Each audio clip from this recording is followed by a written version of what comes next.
సాంకేతిక యుగంలో అవకాశాలకు కొదవలేదని స్థానిక ఎమ్మెల్యే పవర్ రామారావు పటేల్ అన్నారు. బాసరా ఐఐటి విద్యార్థులకు ఉజ్వల భవిష్యత్తు ఉందని, ప్రపంచంతో పోటీపడే సత్తా ఉందని కొనియాడారు. విద్యార్థులు సృజనతో ఎదిగేందుకు కృషి చేయాలని సూచించారు.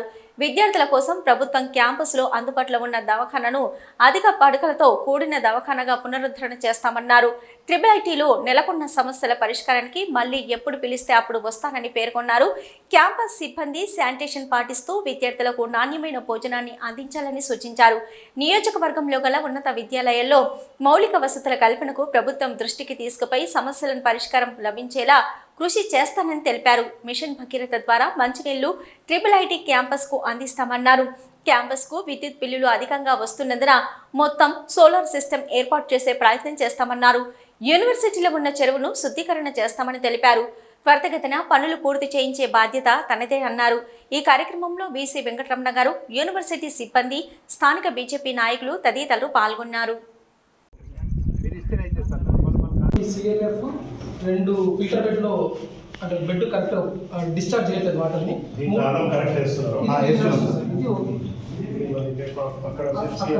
సిఎల్ఎఫ్ ఫిల్టర్ బెడ్ ఉంది.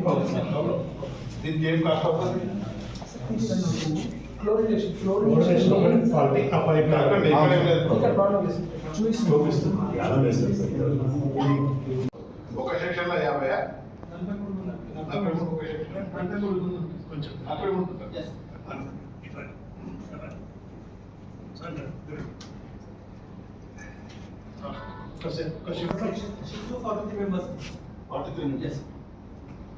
అయితే ఇప్పుడు మన ఇంటికాడ కూడా పిల్లగాళ్ళు ఉంటారు లేదా?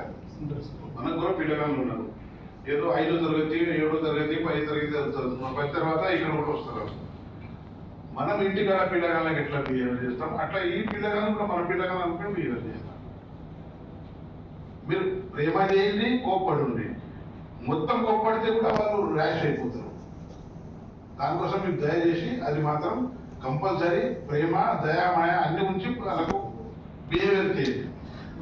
సెకండ్ థింగ్, ఎటువంటి డ్రగ్స్ గిట్ట వస్తే డ్రగ్స్ మాత్రం కంపల్సరీ. నేను దాని విషయం చాలా స్ట్రిక్ట్ ఉన్నా. అసెంబ్లీలో కూడా మాట్లాడిన దాని విషయం. మన ముఖ్యమంత్రి గారు కూడా డ్రగ్స్ విషయం చాలా సార్లు ప్రతి ఒక్కసారి మన ఎక్సైజ్ వాళ్ళకి కానీ పోలీస్ వాళ్ళకి కానీ పిలిచి మాట్లాడుతున్నారు. కంపల్సరీ డ్రగ్స్ ఇక్కడ జరగద్దు. ఎవరన్నా వస్తే వారికి నో ఎక్స్క్యూజ్. మన ఇంటి సోదరుడు ఉంటేనే వాళ్ళకి మాఫ్ చేయొద్దు. కంపల్సరీ వాళ్ళకి శిక్ష ఇవ్వాలా. ఎక్కడి నుంచి డ్రగ్స్ వస్తున్నాయి, ఎట్లా వస్తుంది అది మాత్రం మనం స్ట్రిక్ట్లీ ఫాలో కావాలి. ఒక్క పూట అన్నం తినకుంటే నడుస్తుంది. డ్రగ్స్ మాత్రం స్ట్రిక్ట్ చేయాలి. మీకు కూడా చెప్తున్నా చేయగలరు. చాలా చేసి ఒక లాక్బుక్ పెట్టండి. మీరు పెట్టి కేసు డైరీ లాగా పెట్టుకోండి. సార్ ఏమంటున్నారు అంటే మీరు ఎవరు మాట్లాడినా కూడా కొన్నిసార్లు మీరు కూడా మీ ప్రాబ్లంతో వాళ్ళ మీద కొద్దిగా దురుసుగా ప్రవర్తించకండి. నాకు తెలుసు మీరు ప్రవర్తించింది. ఇప్పుడు చూడండి అంటే సెక్యూరిటీ వాళ్ళంతా ఏదో ఉంటుంది, ఎట్లయినా ఉంటుంది. మీరు ఎందుకంటే మీకు చేయొద్దంటే వాళ్ళు చేయాలనుకుంటారు. మీరు క్లాస్ రూమ్స్ అంటే పిల్లగాళ్ళకు మీరు హార్ట్ అయ్యాకంట చేయకుండి, ప్రేమతో తీసుకోకండి. హార్ట్ అయితే ఆ పిల్లగాళ్ళు మన చేతులకి వెళ్ళిపోతారు.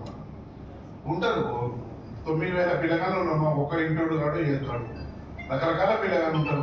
మన సందేహించి తీసుకునే బాధ్యత మనకు. సరే, ఇంకొకటి మీరు ఇట్లా ఈ మధ్య అమ్మాయిలు బయట నీళ్ళు తాగిపోతున్నారు, అవన్నీ కూడా మీరు రికార్డ్ చేసుకోవాలి. ఎందుకంటే వాళ్ళ పేరెంట్స్ కూడా చెప్పాలి. మీరే కాంటాక్ట్ వాళ్ళతో. నేను మాట్లాడలేదు.